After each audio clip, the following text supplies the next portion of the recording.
यह वीडियो जरा गौर से सुनिएगा।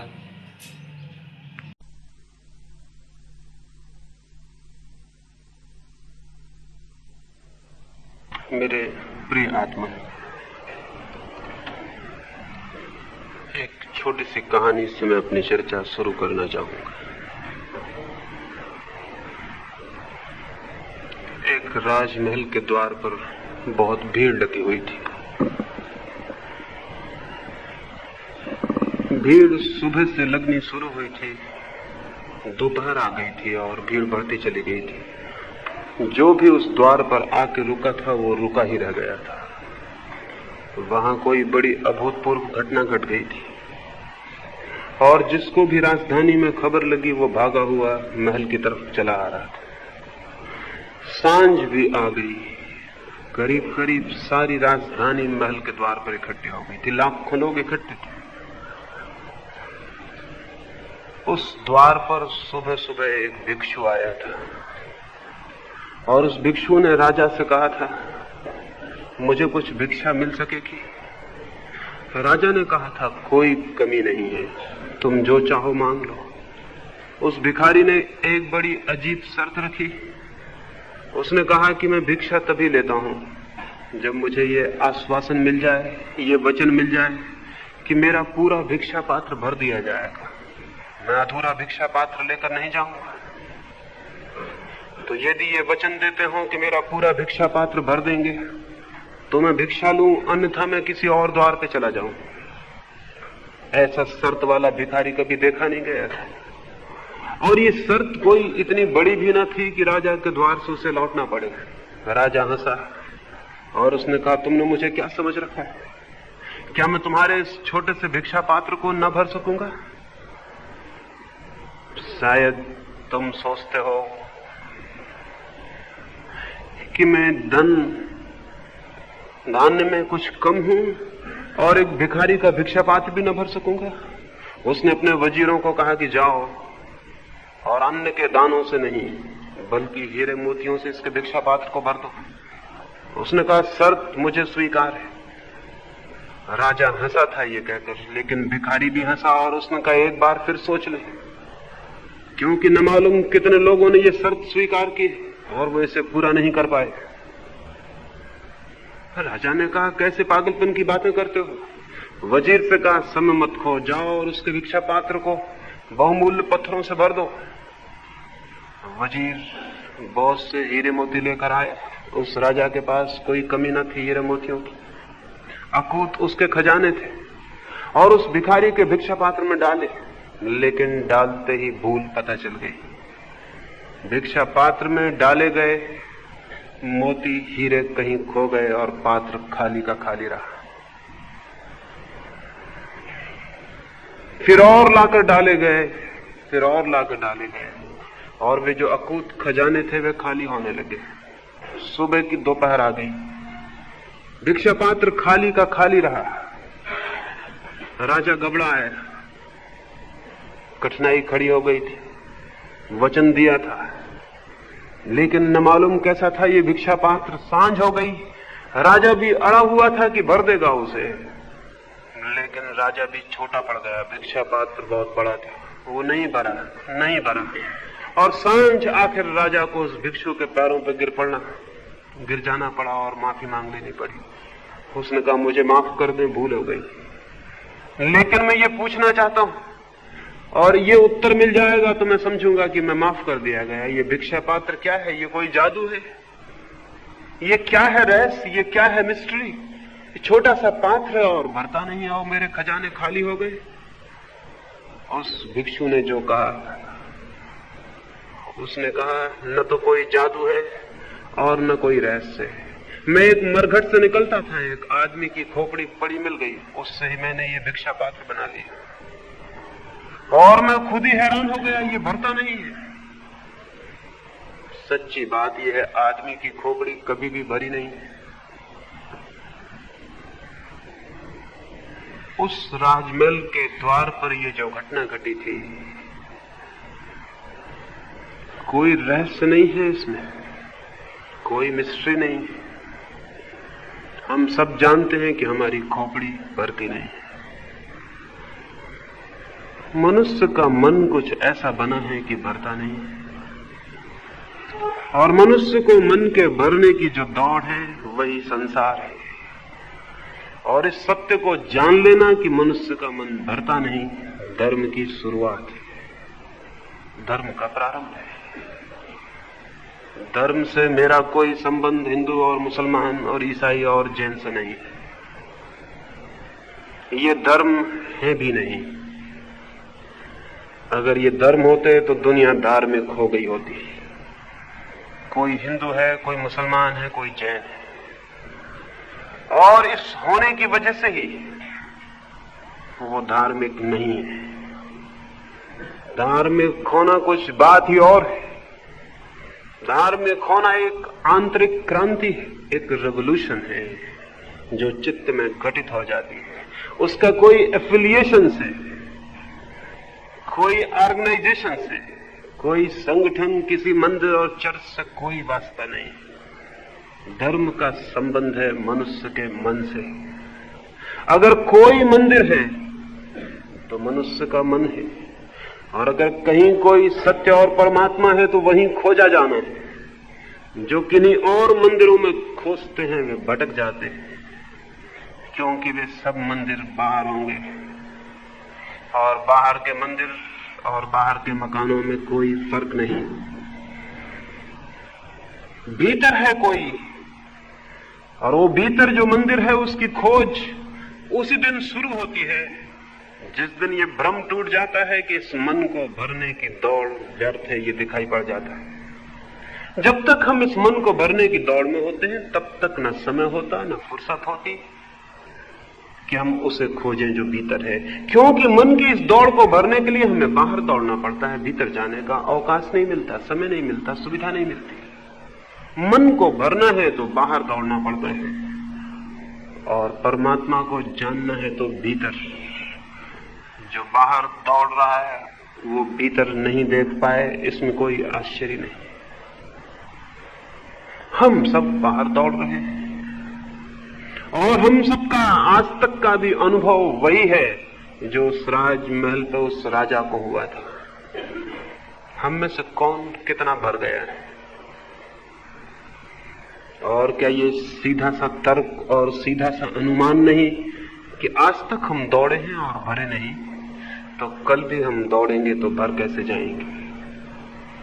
आज तक हम सब दौड़े हैं और खाली हैं, लेकिन कल की आशा दौड़ाए चली जाती है कि कल भर जाएं शायद, और दौड़े, कल शायद वो फुलफिलमेंट मिल जाए, वो पूर्णता मिल जाए जिसकी तलाश और खोज है। लेकिन जो दौड़ता है बाहर वो उसे कभी ना पा सकेगा। शायद मनुष्य के निर्माण के समय ही कोई बात हो गई जिसकी वजह से ये नहीं हो सकता। मैंने एक बड़ी काल्पनिक कथा सुनी है। मैंने सुना है कि परमात्मा ने आदमी को बनाया, और ये आपको पता है आदमी को बनाने के बाद उसने फिर कुछ भी नहीं बनाया। आदमी को बना के वो घबरा गया होगा, और उसने बनाने का अपना सारा काम बंद कर दिया होगा, और आदमी से शायद वो डर गया होगा। उसकी आशा न थी कि ऐसा आदमी बन जाएगा, और शायद पुरानी कथा है, वो इतना डर गया अपने ही बनाए हुए आदमी से कि उसने देवताओं से पूछा कि आज नहीं कल ये आदमी मुझे परेशान करने लगेगा, मुझे कोई छिपने की जगह बता दो जहां मैं छिप जाऊं और ये आदमी मुझे न खोज सके। तो अलग अलग सुझाव आए, बड़े प्रस्ताव आए। किसी ने कहा दूर हिमालय में पहाड़ों में छिप जाओ। परमात्मा हंसा और उसने कहा जो आदमी है हिमालय इसके लिए बहुत दूर नहीं है, ये वहां पहुंच जाएगा। किसी ने कहा चांद तारों में छिप जाओ। परमात्मा ने कहा थोड़ी बहुत देर छिपे रह सकते हैं, लेकिन ये आदमी जैसा मैंने बना लिया है ये वहां पहुंच ही जाएगा। फिर किसी ने उससे कहा फिर एक ही रास्ता है, इसी आदमी के भीतर छिप जाओ। परमात्मा राजी हो गया। ये सुझाव उचित और बड़ी समझदारी का था। क्योंकि आदमी और सब जगह ढूंढेगा, शायद ही उसे ख्याल आए कि उसके भीतर भी ढूंढने को कुछ है। कहानी तो काल्पनिक है, लेकिन बात बड़ी सच है। आदमी ढूंढता है बाहर, और जिसे पाना है वो है उसके भीतर। इसलिए जितनी खोज बढ़ती है उतना ही खोता चला जाता है। उल्टा ही होता है, खोज होती है ज्यादा और पाता है कि खो गया। सिकंदर हिंदुस्तान की तरफ आता था। रास्ते में उसे एक फकीर मिला, डायोजनीस। बड़ी खबर थी उस फकीर की, बड़ा अनूठा वो आदमी था।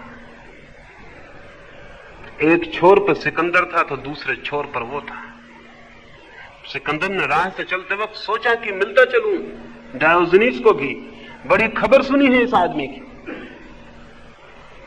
नंग धड़ंग नंगा ही वो रहता था, एक छोटे से टीन के पोंगरे में पड़ा रहता था। टीन का एक गोल पोंगरा था, उसे धक्के दे के किसी भी दूसरे गांव में ले जाना आसान था। वो उसमें ही सोता, उसमें ही रहता। वो दोनों तरफ से खुला था, कोई द्वार दरवाजे न थे। सिकंदर ने खबर भेजी, खबर पहुंचाई कि जाके कह दो कि महान सिकंदर मिलने आता है।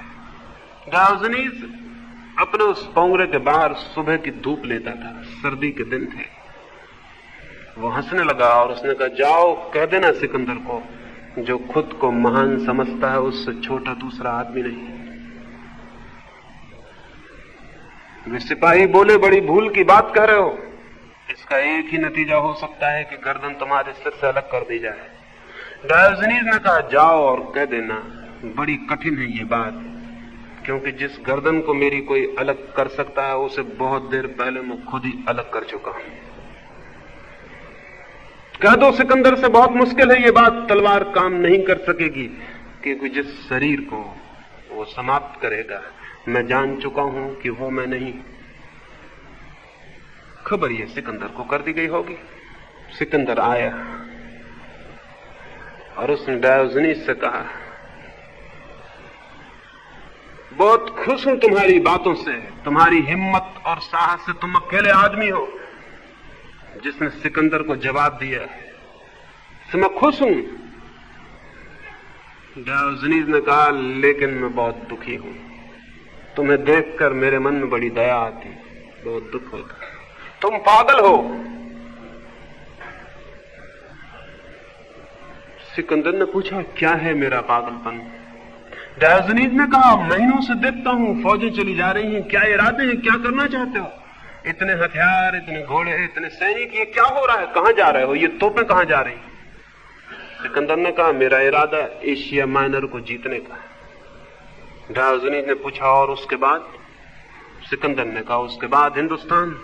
और डायोजनीस ने पूछा, उसके बाद? सिकंदर ने कहा, पूरी दुनिया।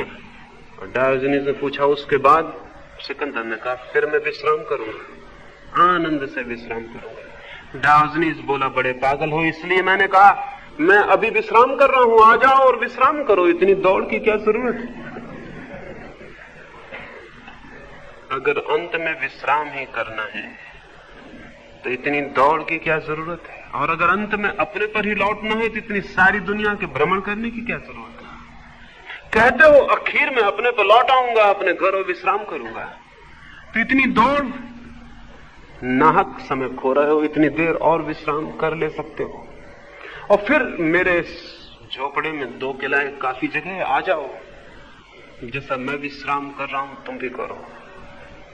सिकंदर ने कहा कि बात तो तुम्हारी ठीक मालूम पड़ती है, लेकिन मैं अब आधी यात्रा पर निकल आया, अब बीच से लौटना उचित नहीं। डायोजनीस बोला, तुम्हें पता है आज तक किसी आदमी की यात्रा पूरी नहीं हुई, हर आदमी को बीच यात्रा से लौट जाना पड़ता है। और तुम भी बीच यात्रा से लौट जाओगे, स्मरण रखना।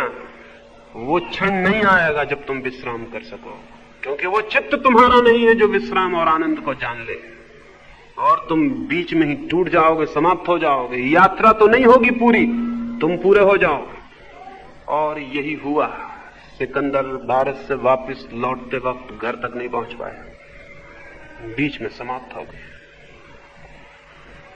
फिर तो बड़ी अजीब एक और घटना घटी, और वो ये कि जिस दिन सिकंदर की मृत्यु हुई, संयोग की बात उसी दिन डायोजनीस की भी मृत्यु हुई। और सारे यूनान में एक कहानी प्रचलित हो गई कि मरने के बाद दोनों बैतरणी पर मिल गए स्वर्ग में। जब वो बैतरणी पार करते थे, नदी पार करते थे स्वर्ग के प्रवेश के लिए, तो वहां उनका मिलना हो गया। वो एक ही दिन मरे थे, सिकंदर थोड़ी देर पहले मरा था और डायोजनीस थोड़ी देर बाद। सिकंदर आगे था, डायोजनीस पीछे था। पैरों की आवाज सुन के और किसी के हंसने की आवाज सुन के सिकंदर को ख्याल आया, ये हंसी तो पहचानी हुई मालूम पड़ती। लौट के उसने देखा, हैरान होगा, वही फकीर था। और तब सिकंदर बहुत डर आया। उसकी कल्पना न थी कि इस आदमी से फिर मिलना हो जाएगा। उसकी घोषणा सच साबित हुई थी, यात्रा अधूरी समाप्त हो गई थी। और सिकंदर ने दुनिया तो जीत ली थी, लेकिन विश्राम नहीं कर पाया था। शायद डायोजनीस इसलिए हंस रहा था, लेकिन अपनी झेप और अपनी हीनता मिटाने को सिकंदर ने जोर से खुद भी हंसा और चिल्ला के कहा कि बड़ी खुशी की बात है डायोजनीस, हम दोनों का फिर मिलना हो गया। एक बादशाह का एक फकीर से फिर से मिलना हो गया। डायोजनीस और जोर से हंसने लगा और उसने कहा, तुम ठीक ही कहते हो, एक बादशाह का एक फकीर से मिलना, लेकिन थोड़ी भूल करते हो कि कौन बादशाह है कौन फकीर है। बादशाह पीछे है और फकीर आगे है। मैं सब कुछ पाके लौट रहा हूं, तुम सब कुछ खो के लौट रहे हो, फिर कौन है बादशाह इसमें?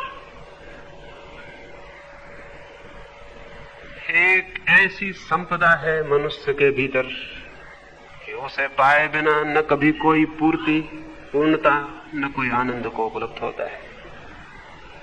एक ऐसा सत्य है मनुष्य के भीतर, एक ऐसा राज्य, एक ऐसा साम्राज्य, एक ऐसा सौंदर्य, एक ऐसा आनंद और आलोक कि उसे पाए बिना हर आदमी दरिद्र है, दीनहीन है, दुखी और पीड़ित है। फिर चाहे वो बाहर की दुनिया में कुछ भी पाले, अगर भीतर के जगत में उसने कुछ नहीं पाया तो उसकी सारी संपदा का मूल्य 2 कौड़ी से ज्यादा नहीं। और वो संपत्ति केवल प्रतीत होती है कि है, क्योंकि जो संपत्ति छिन सकती है वो संपत्ति नहीं है, केवल विपत्ति है। और जो संपत्ति नहीं छीनी जा सकती वही संपत्ति है। क्या कोई ऐसी संपत्ति है मनुष्य के भीतर? क्या कोई ऐसा सत्य है? क्या कोई ऐसा लोक है मनुष्य की चेतना में जहां वो दुख और पीड़ा के पार हो जाए, अंधकार और अज्ञान के बाहर जान सके मृत्यु के अतीत, जान सके उसे जो अनंत है और असीम है। मनुष्य के भीतर है, सबके भीतर है, लेकिन होना काफी नहीं है। उस पर आंख पड़नी चाहिए, उसका दर्शन होना चाहिए। अगर मेरे घर में खजाने भी गड़े हों और मुझे पता ना हो तो मैं भिखारी की तरह भटकूंगा, रोऊंगा, गिड़गिड़ाऊंगा, दूसरों के द्वारों पर भीख मांगूंगा। मेरे घर में गड़े हुए खजाने किसी अर्थ के ना होंगे। वे अर्थवान हो सकते हैं तभी जब मैं उन्हें जान लूं, पहचान लूं। एक बहुत बड़े महानगर में एक भिक्षु मर गया था। वो जिस जमीन पर 30 वर्षों से भीख मांगता रहा बैठकर, जहां उसने अपने गंदे चीथड़े फैला रखे थे और 30 वर्षों की गंदगी फैला रखी थी, वो मर गया तो पड़ोस के लोगों ने उसकी लाश को तो फेंकवा दिया। और चूंकि उस भिखारी ने 30 वर्षों तक गंदगी की थी उस जमीन पर, उन्होंने सोचा ऐसे थोड़ा खोद के इसकी जमीन साफ करवाते। वे हैरान रह गए, जहां उन्होंने खोदा वहां खजाने गड़े थे। वो भिखारी उन्हीं के ऊपर बैठकर जीवन भर भिक्षा का पात्र फैलाए बैठा रहा और भीख मांगता रहा। क्या अर्थ था उस खजाने का जो नीचे गड़ा था? कोई भी नहीं, वो न होने के बराबर था। वो भिखारी और हम में बहुत भेद नहीं। जिस जमीन पर हम खड़े हैं वहीं बहुत कुछ गड़ा है, जहां हम हैं वहां बहुत कुछ है। ऐसे खजाने हैं जिन्हें पाके आदमी परम आनंद को उपलब्ध हो जाता है। ऐसा सौंदर्य है, ऐसा सत्य है, ऐसा संगीत है कि जिसे डूबकर जीवन का अर्थ उपलब्ध हो जाता है। लेकिन उस तरफ आंख उठनी चाहिए। उसके होने से कोई फर्क नहीं पड़ता। वो दिखाई पड़ना चाहिए। अगर वो दिखाई नहीं पड़ता तो हम तो भीख मांगे चले जाएंगे और हम भीख मांगते ही समाप्त भी हो सकते हैं। लेकिन उस तरफ आंख तभी उठ सकती है जब बाहर की तरफ से आंख का धोखा टूट जाए। उसके पहले उसकी तरफ आंख नहीं उठ सकती। कौन सी चीज है जो रोके हुए उस तरफ आंख उठने से? कौन सी बात है जो अटकाए हुए? एक बात और केवल एक ही बात, और वो ये कि शायद ये आशा कि बाहर मैं कुछ पालूं, संपत्ति, शक्ति, पद, वैभव, कुछ पालूं बाहर तो तृप्ति हो जाएगी मेरी। ये आशा और ये भ्रम भीतर आंख नहीं उठने देता। 24 घंटे आंख अटकी रहती है कहीं बाहर। फिर ये आंख बाहर भटकते भटकते परेशान हो जाती है, थक जाती है, बुढ़ापा आ जाता है। तो हम देखते हैं बूढ़े आदमियों को मंदिरों में जाते, सन्यासियों की बातें सुनते हैं, शास्त्र पढ़ते हैं। थक जाती है आंख, बाहर से ऊब जाती है, परेशान हो जाती है। तो फिर हम सोचते हैं अब धर्म की शरण, क्योंकि मौत आती है करीब और वो जीवन तो हमने गंवा दिया। लेकिन तब भी हम बाहर ही खोजते हैं। जीवन भर की गलत आदत पीछा नहीं छोड़ती। तब भी हम किसी मंदिर में खोजते हैं जो बाहर है, और किसी गुरु के चरणों में खोजते हैं वो भी बाहर है, और किसी शास्त्र में खोजते हैं वो भी बाहर है। और हिमालय पर चले जाएं और सन्यासी हो जाएं, वो सब होना बाहर है।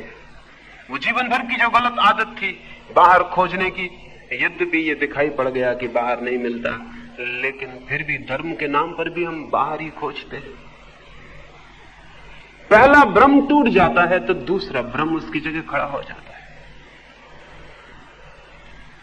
सवाल ये नहीं है कि बाहर आप धन खोजते हैं। अगर आप धर्म भी बाहर खोजते हैं तो बात वही है, कोई फर्क ना हुआ।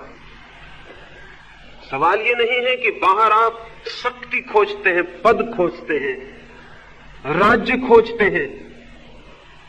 अगर ईश्वर को भी बाहर खोजते हैं कोई फर्क ना हुआ, बात वही की वही है। जो बाहर खोजता है उसकी आंख भीतर नहीं पहुंच पाती, फिर चाहे बाहर वो कुछ भी खोजता हो। एक सन्यासी मोक्ष खोज रहा है कि मरने के बाद मोक्ष चला जाएगा, बाहर खोज रहा है। एक आदमी परमात्मा को खोज रहा है, जगह जगह बाहर खोज रहा है। बाहर की खोज संसार है, फिर चाहे वो खोज किसी भी चीज की क्यों ना हो। भीतर की खोज धर्म है। भीतर क्या खोजेंगे? भीतर का तो हमें कोई पता ही नहीं, खोजेंगे क्या? ईश्वर को खोजेंगे, धन को खोजेंगे, क्या खोजेंगे भीतर? भीतर तो अननोन है, अज्ञात है, क्या खोजेंगे? भीतर का हमें कोई पता नहीं, इसलिए हम क्या खोजेंगे? बस एक ही बात हो सकती है, बाहर की खोज व्यर्थ दिखाई पड़ जाए तो बाहर से आंख अपने आप भीतर लौटनी शुरू हो जाएगी। जहां हमें सार्थकता दिखाई पड़ती है वहां हमारी आंख अटकी रहती है। वहीं हमारी आंख लगी रहती है जहां हमें अर्थ दिखाई पड़ता है, मीनिंग दिखाई पड़ता है। अगर वो मीनिंग दिखाई पड़ना बंद हो जाए कि वहां नहीं है अर्थ, आंख बदल जाएगी, फौरन बदल जाएगी। जहां हमें दिखाई पड़ता है कि अर्थ है वहीं हम बंधे रह जाते हैं। एक रात एक जंगल में दो साधु निकलते थे। वृद्ध साधु जैसे ही सांझ ढलने लगी और सूरज ढलने लगा, अपने युवा साथी से पूछा, कोई खतरा तो नहीं है इस जंगल में? कोई डर तो नहीं? वो युवा सन्यासी हैरान हुआ। आज तक ऐसी बात उसके वृद्ध गुरु ने कभी ना पूछी थी।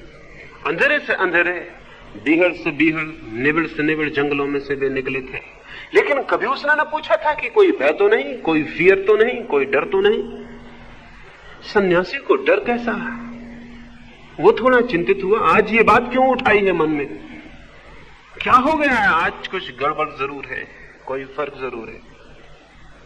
थोड़ी देर बाद वे कुएं के पास रुके हाथ मुंह धो लेने को। सूरज ढल गया था।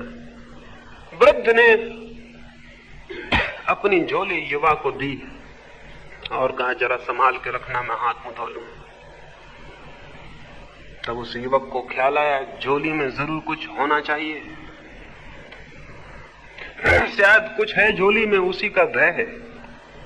उसने झोली में हाथ डाला, देखा एक सोने की ईंट।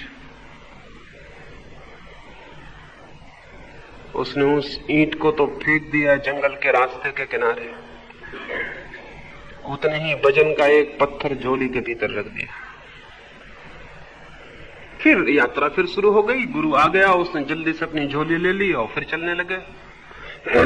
थोड़ी ही देर बाद फिर गुरु ने कहा, जंगल में कोई डर तो नहीं, रात घनी होती जाती है, रास्ता तुम्हारा परिचित है, भटक तो ना जाएंगे, जल्दी ही गांव आ जाएगा या नहीं? नहीं, जल्दी ही गांव आ जाएगा या नहीं? उस युवक ने कहा, भयभीत ना हो, अब कोई भय नहीं, मैं भय को पीछे फेंक आया हूं। उसने घबरा के झोली में हाथ डाला, वहां तो एक पत्थर का टुकड़ा रखा था। वो वृद्ध हंसने लगा और उसने कहा, कितने आश्चर्य की बात है, मुझे ख्याल था कि सोने की ईंट ही रखी है, तो मैं संभाले चला जा रहा था, बार बार टटोल कर देख लेता था, मुझे क्या पता कि भीतर पत्थर है। पत्थर उसने फेंक दिया और वो बोला कि अब चलने की कोई जरूरत नहीं, अब यहीं सो जाएं, अब गांव फिर सुबह उठ के चलेंगे। उस ईंट में अर्थ था तो मन वहां बंधा था। अब ईंट पत्थर हो गई तो रात वहीं सो गए वे। फिर कोई भय ना था, फिर कोई चिंता ना थी, फिर कोई विचार ना था। फिर वो झोला एक तरफ पड़ा रहा और वो पत्थर भी एक तरफ पड़ा रहा। जहां हमारा अर्थ है, चाहे उसमें अर्थ हो या न हो, जहां हमें अर्थ का बोध है, जहां हमारे चित्त को लगता है कि वहां अर्थ है, वहां हम बंधे रह जाते हैं। बाहर जो जगत है उसमें लगता है अर्थ है, इसलिए बंधन है। बाहर का जगत नहीं बांधता है किसी को, वो घर नहीं बांधता जिसमें आप रहते हैं, वो पत्नी और बच्चे नहीं बांधते जो आपके पास है, कोई नहीं बांधता आपको, आपके अर्थ का बोध बांधता है। आपको लगता है कि वहां अर्थ है तो चित्त बंध जाता है, अटक जाता है, उलझ जाता है। फिर कुछ ना समझें कि इस बाहर के जगत को छोड़ के भागते हैं, पत्नी को छोड़ के, बच्चे को छोड़ के, घर द्वार छोड़ के जंगल की तरफ भागते हैं। जो भागता है वो भी मानता है कि अर्थ वहां था, नहीं तो भागने का कोई कारण नहीं।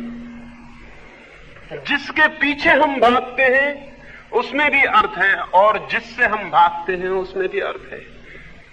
अगर अर्थ ना हो तो उससे भागने का कोई कारण भी तो नहीं। दो तरह के लोग हैं जमीन में, एक तो वे जो बाहर की चीजों के पीछे भागते हैं और एक वे जो बाहर की चीजों से डर के भागते हैं। लेकिन दोनों एक बात में सहमत हैं कि बाहर की चीज में अर्थ है। ये दोनों ही व्यक्ति धार्मिक नहीं, ये ग्रस्त धार्मिक नहीं जो घर में रह रहा है और वो सन्यासी धार्मिक नहीं जो घर छोड़ के भागता है। इन दोनों का जहां तक इस बात का संबंध है कि बाहर अर्थ है, ये दोनों सहमत और राजी हैं। ये एक ही आदमी की दो शक्लें, ये एक ही आदमी के दो पहलू हैं, ये एक ही दृष्टि के दो रूप हैं। ये भिन्न दृष्टि नहीं है। भिन्न दृष्टि तो उसकी है जिसे बाहर अर्थ दिखाई पड़ना बंद हो जाता है, तो न तो वो बाहर की चीजों के पीछे भागता है और न उनसे डर के भागता है। उसका भागना, उसका दौड़ना बंद हो जाता है। न तो वो धन के पीछे भागता है और न धन को छोड़ के भागता है। एक बहुत बड़े सन्यासी के पास में था। लोगों ने कहा उनके सामने अगर कोई रुपए पैसे ले जाए तो वो आंख बंद कर लेते। तो मैंने कहा फिर रुपए पैसों से उनका लगाव जारी है, उनका संबंध कायम है, रुपए पैसों पर उनकी नजर है। नहीं तो आंख बंद करने का क्या कारण है? कौन सी वजह? अगर कोई आदमी स्त्री को देख के आंख बंद कर लेता हो, समझ लें उसकी आंख स्त्री पर है, नहीं तो आंख बंद करने की क्या वजह है, भागने की क्या वजह है, डरने की क्या वजह है। कोई स्त्री से थोड़ी डरता है, कोई स्त्री पुरुष से थोड़ी डरती है अपने भीतर छिपे हुए भाव से, डरता है व्यक्ति अपने भीतर छिपी हुई कामना से। वो वहां मौजूद है, इसलिए डर है, इसलिए आंख बंद करते हैं। और आंख बंद करने से वो मिटेगा जो आंख के भीतर है। आंख बंद करने से उसका क्या संबंध? कोई भी संबंध नहीं। आंख खुली हो या बंद हो, जो भीतर है वो भीतर है। तो हम धन के पीछे भागें कि धन छोड़ के भागें, हम राज्य को पकड़ें या राज्य को छोड़ें, दोनों हालत में हम वही हैं, कोई फर्क नहीं है। सन्यास के भ्रम ने, इस बात के भ्रम ने कि जो बाहर को छोड़ के भागता है वो धार्मिक है, जमीन पर धर्म को नहीं आने दिया। ये बात बिल्कुल ही भ्रामक है। ये वही आदमी है जो चीजों के पीछे भाग रहा था, ये वही आदमी है, बिल्कुल वही, जो चीजों को छोड़ के भाग रहा है। इसके भीतर कोई भी क्रांति नहीं हो गई। एक गांव में एक वृद्ध दंपति था, पति था और पत्नी थी, और दोनों न तो भीख मांगते और न ही कोई बड़ा व्यवसाय करते थे। लकड़ियां काट लाते थे जंगल से, बेच देते। जो पैसा आ जाता संध्या तक, जो थोड़ा रूखा सूखा खाने को मिल जाता खा लेते, और जो बच जाता वो संध्या बांट देते। रात्रि फिर दरिद्र होकर सो जाते, सुबह फिर वही लकड़ी काट लाते। एक दिन वर्षा थी, दूसरे दिन भी वर्षा, और तीसरे दिन भी अचानक वर्षा आ गई थी। 3-4 दिन उन्हें भूखे ही रह जाना पड़ा, और चौथे दिन जब सूरज निकला और धूप निकली तो वे जंगल गए। 4 दिन के भूखे, बूढ़े, कमजोर, बामुश्किल उन्होंने लकड़ियां काटी, और उन लकड़ियों को काट के उनकी मौलियां बना के लौटे। पति आगे था, पत्नी थोड़े पीछे थी। रास्ते पर देखा उसने कि एक थैली पड़ी है, कुछ असरफियां बाहर पड़ी हैं सोने की, कुछ थैली के भीतर है। उसके मन को ख्याल आया, पति को ख्याल आया, मैंने तो स्वर्ण को जीत लिया, मैंने तो धन पर विजय पा ली, मैंने तो त्याग कर दिया है पूरा, लेकिन पत्नी का क्या भरोसा? पतियों को कभी भी पत्नियों पर कोई भरोसा नहीं है, उसको भी नहीं था।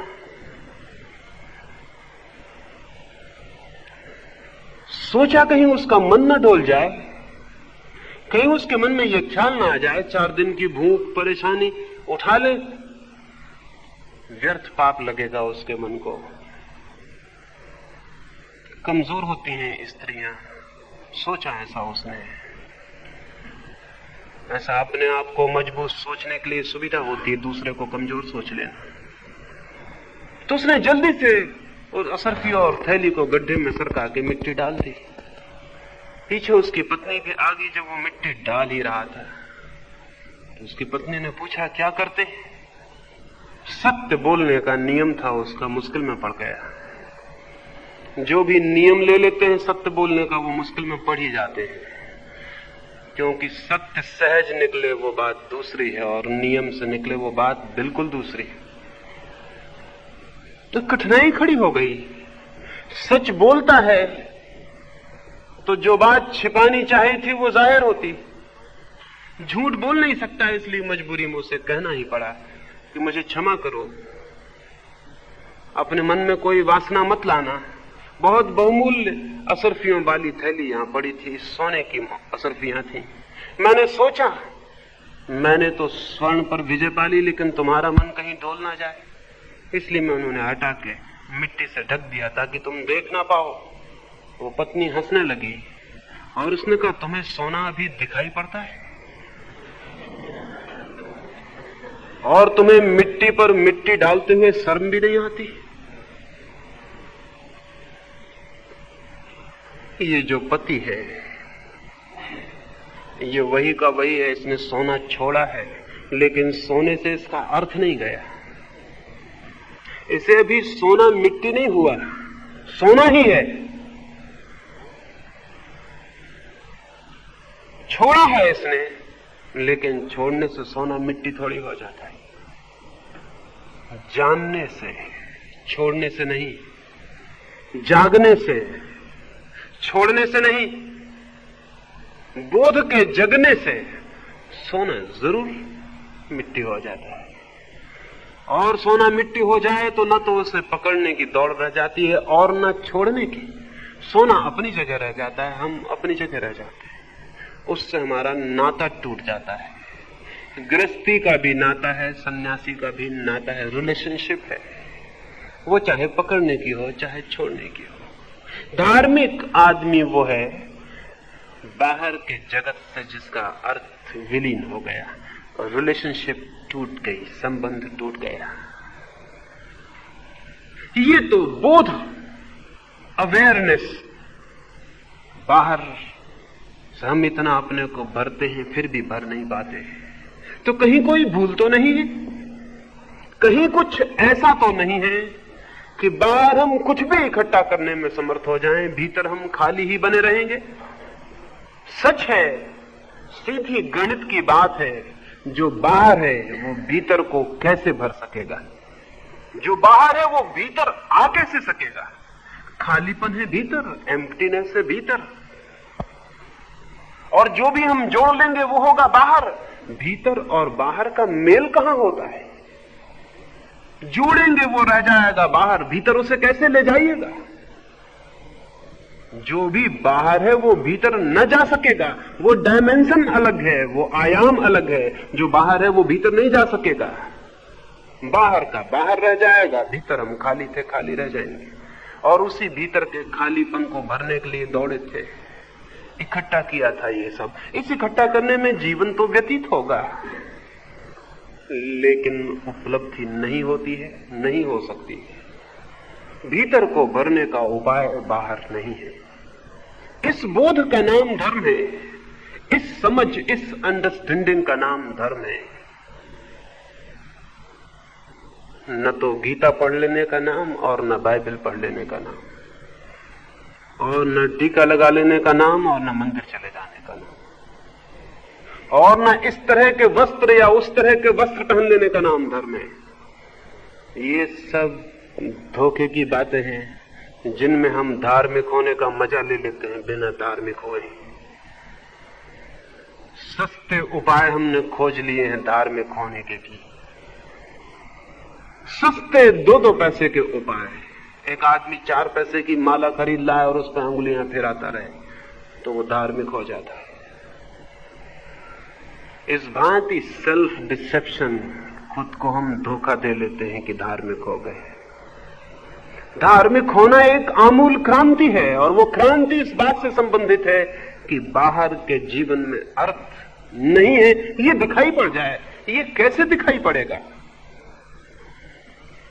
किस मार्ग से ये दिखाई पड़ जाएगा कि बाहर के जीवन में अर्थ नहीं? ऑब्जर्वेशन से, निरीक्षण से।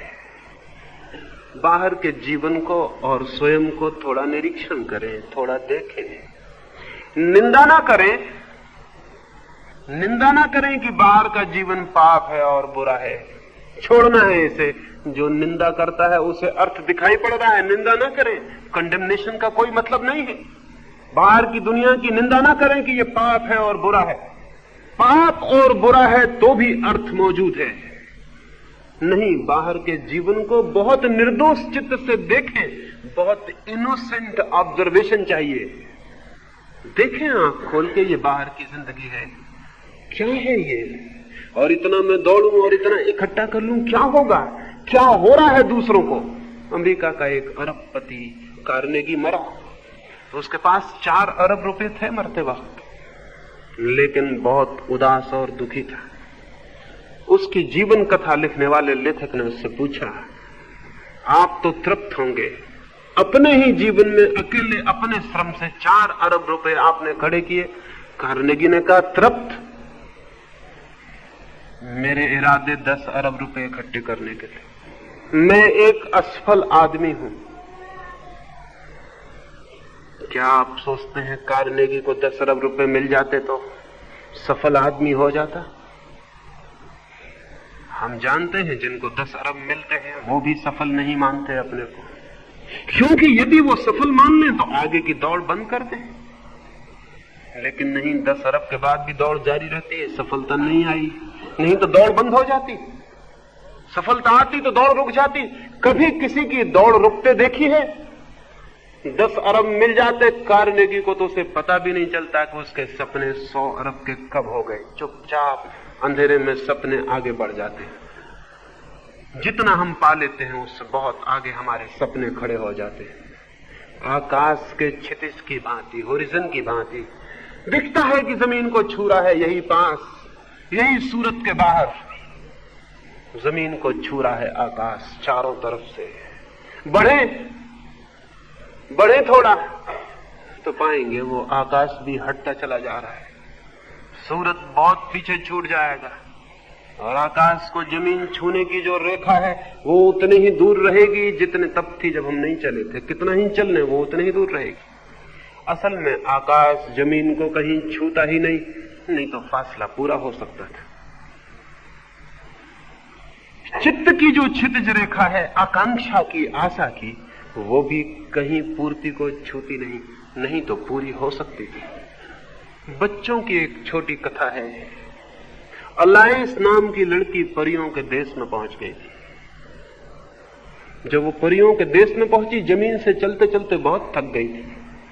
आकाश में पहुंच गई तो बहुत थकी हुई थी। जमीन से चलना, छोटी बच्ची, भूख प्यास लगाई थी उसे। वहां जाके उसने देखा शीतल ठंडी हवाएं बहती हैं, बड़ी सुंदर जगह है, पर भूख उसे जोर से लगी है। चारों तरफ आंखें दौड़ाई, देखा थोड़ी ही दूर पर, जरा से फासले पर, 100 कदमों की दूरी पर परियों की रानी खड़ी है।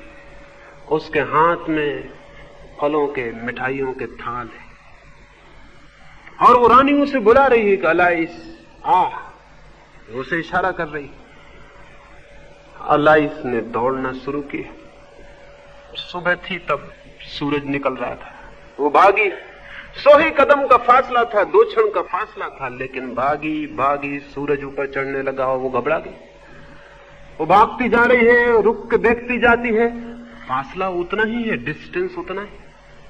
वो रानी अब भी खड़ी दरख्त के नीचे, हाथ में उसके फलों के थाल, और वो इशारा करती है आओ। उसकी आवाज सुनाई पड़ती है कि आ जाओ अलाइस। वो फिर भागती है, सूरज ऊपर आ गया, धूप कड़ी हो गई, वो थक गई, पसीने से भर गई। उसने रुक के खड़े होकर चिल्ला के पूछा ये क्या मामला है? सुबह से दोपहर हो गई दौड़ते दौड़ते, फासला छोटा मालूम पड़ता है, लेकिन मैं दौड़ती चली जा रही हूं और तुम उतने ही दूर हो जितनी दूर थी। उस रानी ने कहा ये मत सोचो, जो सोते हैं, जो सोचते हैं वो मुश्किल में पड़ जाते हैं, दौड़ो। सोचने वाला मुश्किल में पड़ जाता है। उसने कहा दौड़ो, दौड़ने वाला पहुंचता है, सोचने वाला मुश्किल में पड़ जाता है। उसको भूख लगी थी, वो फिर दौड़ने लगी। सूरज ढलने को आ गया, सांझ हो गई। वो अलाइस थक के गिर पड़ी। फासला उतना का उतना था। उसने चिल्ला के पूछा रानी ये कैसी दुनिया है तुम्हारी? सुबह से सांझ हो गई मेरे दौड़ते दौड़ते, ये रास्ता कहीं ले जाता नहीं, तुम तक पहुंचाता नहीं, फासला उतना है और अब तो अंधेरा भी उतरने लगा। उस रानी ने कहा पागल लड़की, तुझे शायद पता नहीं दुनिया में कोई रास्ता किसी को कहीं नहीं पहुंचाता। सुबह जन्म के सूरज के साथ आदमी जहां अपने को पाता है, मृत्यु की संध्या वहीं पाता है। फासले उतने ही रहते हैं।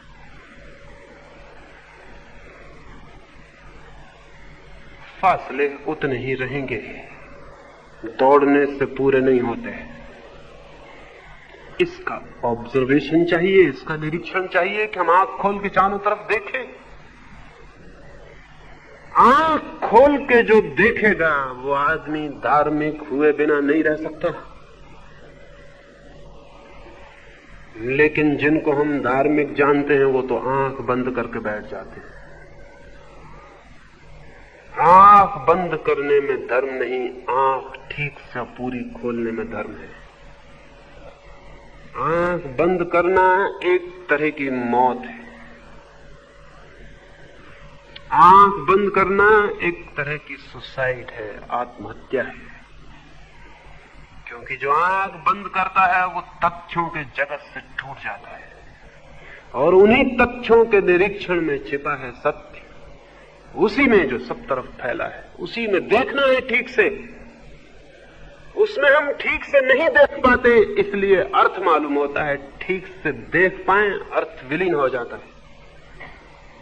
तो राइट ऑब्जर्वेशन चाहिए, सम्यक दृष्टि, ठीक ठीक आंख चाहिए देखने वाली। ठीक आंख का पहला लक्षण है निष्पक्ष, अनप्रेजुडिस्ड। पहला, बिना किसी पक्ष के। दूसरा लक्षण है सरलता से, सहजता से, जो तथ्य है उसको देखना। सिद्धांतों के माध्यम से जो तथ्य को देखता है वो तथ्यों को कभी नहीं देख पाता, और जो तथ्यों को नहीं देख पाता, फैक्ट्स को नहीं देख पाता, उसकी आंखें कभी भ्रम से मुक्त नहीं हो पाती। एक युवक अपने गुरुकुल से वापस लौटा। जब वो गुरु से विदा होता था, उसने गुरु के पैर पड़े और उसकी आंखों से आंसू गिर पड़े गुरु के चरणों पर। गुरु ने कहा, रोते हो, क्या बात है? उसने कहा, रोऊं ना तो क्या करूं? मेरे सारे मित्र आज विदाई के क्षण में कुछ ना कुछ भेंट करते हैं आपको, मेरे पास लेकिन सिवाय आंसुओं के और कुछ भी नहीं। तो मैं रोता हूं और एक वचन चाहता हूं कि जब मेरे पास कुछ हो तो उसे स्वीकार कर लेना। बाद में कभी जब मैं आऊं तो मुझे इंकार ना हो। इसका वचन दें तो ही मैं जाऊंगा। मैं हूं बहुत दरिद्र, मां और पिता भी मेरे नहीं। आपने ही मुझे शिक्षा दी और भोजन भी दिया और वस्त्र भी दिए और आश्रय भी। मेरे पास कुछ भी नहीं है देने को, सब कुछ आपका ही है जो मैं हूं। तो किसी दिन अगर मैं कुछ ले आऊं तो वो स्वीकृत होगा, ये वचन दे दे। गुरु ने बहुत कहा, आंसुओं से बड़ी और कोई भेंट नहीं और प्रेम से बड़ा कोई सम्मान नहीं, लेकिन फिर भी तू नहीं मानता तो तेरी मर्जी। मेरे द्वार तेरे लिए हर चीज के लिए खुले हैं, तू कभी भी आ। वो युवक वहां से चला, देश की राजधानी में पहुंचा। उसी संध्या अपने एक मित्र के घर मेहमान हुआ। रात उसे करवटें बदलते देख के उसके मित्र ने पूछा, बेचैन मालूम होते हो बहुत, क्या बात है? उसने कहा, बेचैनी एक ही है। जिस गुरु के पास बहुत कुछ पाया उसे मैं भेंट भी न कर सका, कुछ भी भेंट न कर सका। उसके मित्र ने पूछा, क्या भेंट करना चाहते हो? उस युवक ने कहा, अगर 5 स्वर्ण मुद्राएं भी मुझे मिल जाएं, लेकिन कहां मिलेंगी? मैंने तो इकट्ठी 5 मुद्राएं देखी भी नहीं। तो मैं गुरु के चरणों में रखा था। उसके मित्र ने कहा, तुम निश्चिंत सो जाओ, सुबह थोड़े जल्दी उठाना। इस देश का जो राजा है उसका नियम है कि पहले भिक्षु, पहला याचक उसके द्वार पर जो चला जाता है वो जो भी मांग लेता है वो दे देता है। तो तुम 5 स्वर्ण मुद्राएं मांग लेना, जल्दी चले जाना, और घबराने की कोई बात नहीं। मुश्किल से कभी कोई याचक जाता होगा। वो निश्चिंता से सो गया और सुबह बहुत जल्दी राजा के द्वार पर पहुंच गया। कोई वहां न था। थोड़ी देर बाद राजा अपनी बगिया में घूमने को आया तो वहां जोड़ के उसने कहा कि मैं पहला याचक हूं, जो मैं मांगूंगा दे सकेंगे आप? राजा ने कहा, आज के ही नहीं, सदा के तुम पहले याचक हो, क्योंकि आज तक जब से मैंने ये नियम लिया कोई नहीं आया। तो जो तुम मांगोगे मैं दे दूंगा, जो तुम मांगोगे।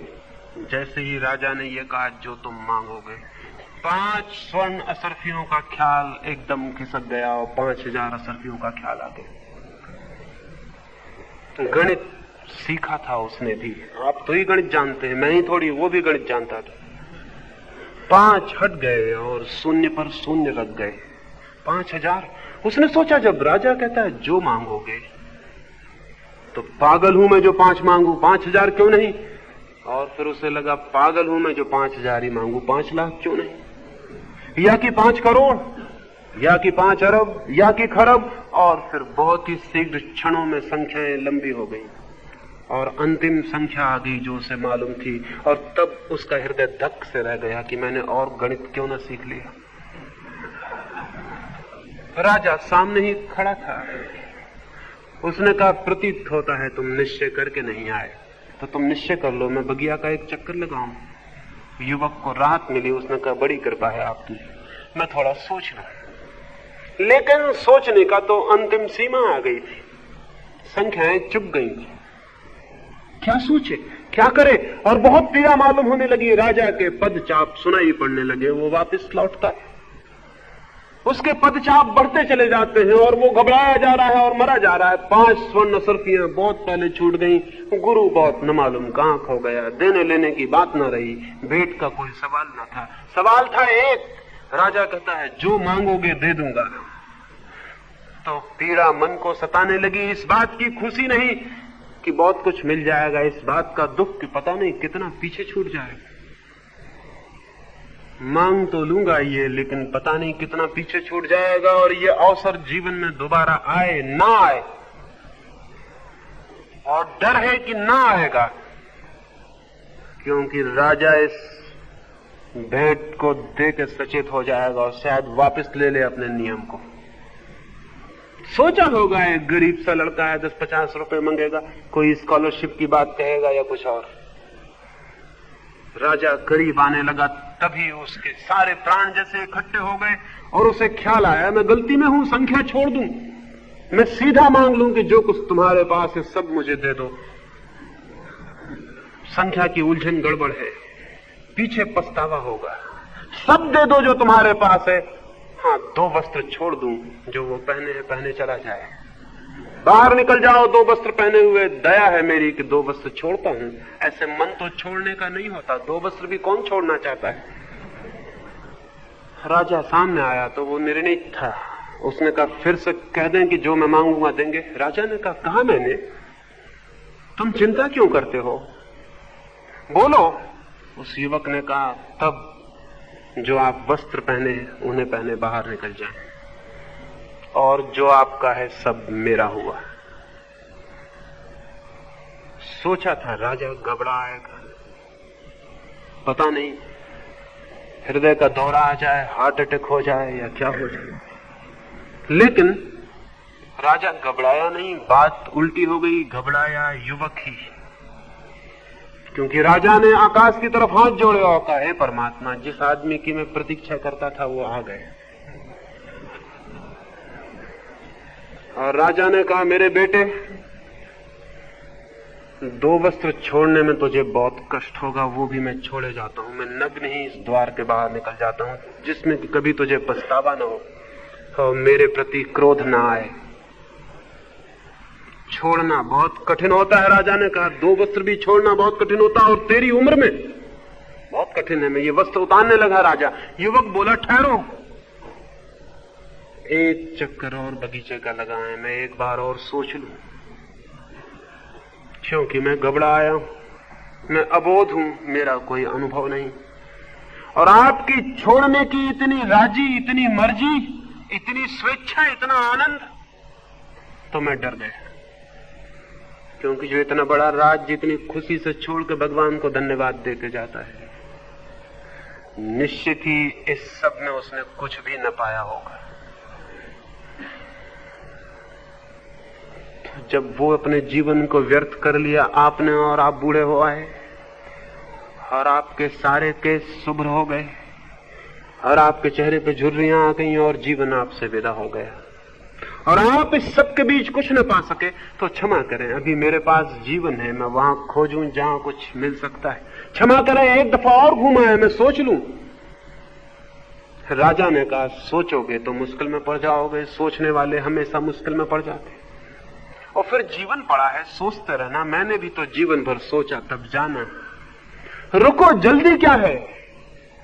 जल्दी हो तो मुझे होनी चाहिए, संभालो इसे, जल्दी मैं जाऊं। लेकिन युवक राजी नहीं हुआ और राजा को दूसरा चक्कर लगाने जाना पड़ा। और जैसा कि राजा को ज्ञात था वही हुआ, लौटकर युवक वहां नहीं था। वो अपनी 5 स्वर्ण मुद्राएं भी बेचारा छोड़ गया। इसे मैं कहता हूं ऑब्जर्वेशन, इसे मैं कहता हूं निरीक्षण। उस युवक ने कुछ देखा, निरीक्षण किया। उसके पास आंख थी, वो राजा के आर पार देख गया, वो राजा की सारी संपत्ति के आर पार देख गया। उसे दिखाई पड़ गया एक आदमी के लिए जो व्यर्थ हो गया, वो हर एक के लिए व्यर्थ है। आदमी और आदमी में भेद नहीं, मन और मन में अंतर नहीं, और एक आदमी सब आदमी की कथा है, लेकिन हम सब इस भ्रम में होते हैं कि मैं हूं एक्सेप्शन, मैं हूं अपवाद, मैं बात ही और हूं, बाकी सब और होंगे। इसलिए हर आदमी ये सोच के कि मैं अपवाद हूं सोचता है। निरीक्षण करने की क्या जरूरत है? मैं जीऊं अपने ढंग से। नहीं, कोई मनुष्य अपवाद नहीं है। मनुष्य की कथा एक है, मनुष्य के चित्त की कथा अलग अलग नहीं, और उसके चित्त के नियम एक हैं, भिन्न नहीं। 10,000 वर्षों में अगर कोई अनुभव मनुष्य के सामने निरपवाद रूप से खड़ा हो गया है तो वो ये कि जिन्होंने बाहर खोजा उन्होंने कुछ भी नहीं पाया। एक भी बाहर खोजने वाला आदमी ये नहीं कह सका कि मैं हाथ उठा के कहता हूं कि मैंने बाहर की दुनिया में पा लिया उसे जिसे मैं पाना चाहता था। पूरे मनुष्य के इतिहास में एक आदमी नहीं जो ये कह सके कि मैंने बाहर खोजा और पा लिया। और दूसरी बात भी इतनी ही निरपवाद सत्य है, जिसने भीतर खोजा उनमें से भी एक भी आदमी ऐसा नहीं जिसने कहा हो मैंने भीतर खोजा और नहीं पाया। अगर किसी चीज को साइंटिफिक ट्रुथ कहा जा सके, किसी चीज को वैज्ञानिक सत्य कहा जा सके तो वो ये है, क्योंकि इसका कोई एक्सेप्शन नहीं, कोई अपवाद नहीं। ये यूनिवर्सल है, ये सार्वलौकिक है, ये सर्वलोक में सर्व मनुष्य के इतिहास में प्रमाणित है कि बाहर नहीं कोई अर्थ पाया जा सका। करोड़ करोड़ अरब आदमी दौड़े और समाप्त हो गए। हम उनकी लाशों पर खड़े हैं, लेकिन हम नीचे झुक के नहीं देखते हमारे पैर में किन की धूल, किन की लाशें। थोड़े से लोगों ने भीतर भी खोजा है और पाया है। वे थोड़े से लोग ही सुगंध की तरह, प्रकाश की तरह, वे थोड़े से लोग ही उस सुबास की तरह, उस संगीत की तरह जो कभी कभी हमारे कानों में पड़ जाता है और कोई याद जगा देता है, कोई स्मृति और एक ख्याल और एक धुन पैदा हो जाती। हम भी खोजें। क्या ऐसा नहीं हो सकेगा कि कभी पूरा मनुष्य का समाज इस सत्य को खोजने में समर्थ हो जाए? क्या ऐसा कभी नहीं हो सकेगा कि मनुष्य इस पृथ्वी पर बहुत बड़ी संख्या में भीतर जो छिपा है उसे जान ले? ऐसा हो सकेगा? क्योंकि अगर एक मनुष्य के जीवन में भी ऐसा हो सका है तो फिर मान लें, समझ लें इस बात को, पहचान लें इस बात को कि जो एक मनुष्य के जीवन में भी हो सका है। अगर एक बुद्ध या एक महावीर या एक कृष्ण, एक क्राइस्ट के जीवन में अगर कोई आनंद की किरण फूटी है और जीवन आलोकित हो उठा है, तो हर मनुष्य हो गया हकदार उसको पाने का। क्योंकि बीज अगर एक अंकुर ले आता है तो सभी बीज अंकुर ले आएंगे। अगर एक मनुष्य के भीतर ऐसी परमात्मा की सुगंध उठाती है तो हर मनुष्य की संभावना हो गई, ये पोटेंशियलिटी हो गई, उसके भीतर भी ये संभावना प्रकट हो सकती है। हो सकता है किसी दिन जमीन पर ऐसा दिन, ऐसा लोक कि बहुत अधिक लोगों के जीवन संगीत और प्रेम और प्रकाश से भर जाएं। धर्म के द्वारा ये होगा, धर्मों के द्वारा नहीं, रिलीजन्स के द्वारा नहीं, रिलीजन के द्वारा, धर्म के द्वारा, धर्मों के द्वारा नहीं। और ये भीड़ धर्मों की तो बाधा बनी है, ये विदा हो जानी चाहिए। हिंदू, मुसलमान, ईसाई और जैन बड़ी अगलीनेस के सबूत है, बड़ी कुरूपताओं के। मनुष्य को तोड़ने की दीवारें यही है, मनुष्य के बीच के फासले यही हैं। और जो चीज एक मनुष्य को दूसरे मनुष्य से अलग कर देती हो, क्या आप सोच सकते हैं वो मनुष्य को परमात्मा से जोड़ सकेगी? जो मनुष्य को मनुष्य से ही अलग कर देती हो, वो मनुष्य को परमात्मा से कैसे जोड़ सकेगी? जो तोड़ने वाला है वो धर्म नहीं, लेकिन जो जोड़ दे प्राणों को प्राण से, एक को सबसे, और वो जोड़ तभी पैदा होता है जब आंख भीतर जाती है। जोड़ पैदा नहीं होता, बल्कि आंख भीतर जाते ही पता चलता है कि हम तो जुड़े हैं, संयुक्त हैं, इकट्ठे हैं। एक ही प्राण, एक ही चेतना बहुत बहुत रूपों में प्रकट और अभिव्यक्त है। और जैसे ही आंख भीतर जाती है ज्ञात होता है न कोई दुख है। दुख था इसलिए कि हम बाहर थे, बाहर होना ही दुख था। न कोई चिंता है, न कोई पीड़ा, और न है मृत्यु। बाहर हम थे इसलिए उसे नहीं देख पाते थे जो भीतर है और अमृत है।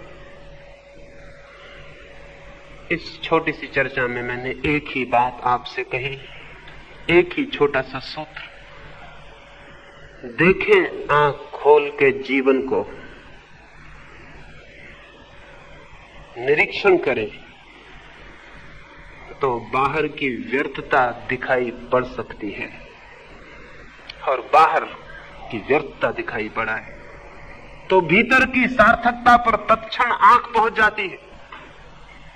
और जिसकी भीतर की सार्थकता पर आंख पहुंच गई वो कोई बाहर की दुनिया को उजाड़ने वाला नहीं बन जाता है, बल्कि वही बाहर की दुनिया के लिए भी आनंद का, सुबास का स्रोत हो जाता है।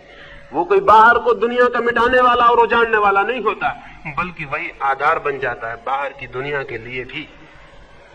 क्योंकि जब भीतर सुगंध पैदा होती है तो सुगंध बाहर फैलनी शुरू हो जाती है, और जब भीतर आनंद पैदा होता है तो आनंद बाहर बंटना शुरू हो जाता है, और जब भीतर प्रकाश का जन्म होता है तो उसकी किरणें बाहर पहुंचनी शुरू हो जाती है। जो भीतर है फिर वो बाहर बंटने लगता है।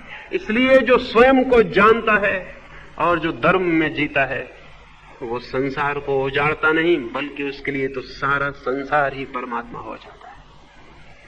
तो अंत में यही प्रार्थना करूंगा, परमात्मा करे आपके भीतर से सुगंध और सत्य और संगीत पैदा हो सके। वो मौजूद है, आपकी आंख वहां पहुंच जाए तो वो जाग जाएगा, उठाएगा और प्रकट हो जाएगा। बीज मौजूद है, अगर आपकी आंख उन बीजों पर पड़ गई तो वे अंकुरित हो जाएंगे और उनमें फूल आ जाएंगे। और जब किसी आदमी के जीवन में फूल आते हैं तो वो पूर्णता को उपलब्ध हो जाता है। मेरी बातों को इतने प्रेम और शांति से सुना, उससे बहुत बहुत अनुग्रहित हूं। और अंत में सबके भीतर बैठे हुए परमात्मा को प्रणाम करता हूं। मेरे प्रणाम स्वीकार करें। अगर यह वीडियो आपको अच्छी लग रही हो तो वीडियो को लाइक और चैनल को सब्सक्राइब करें।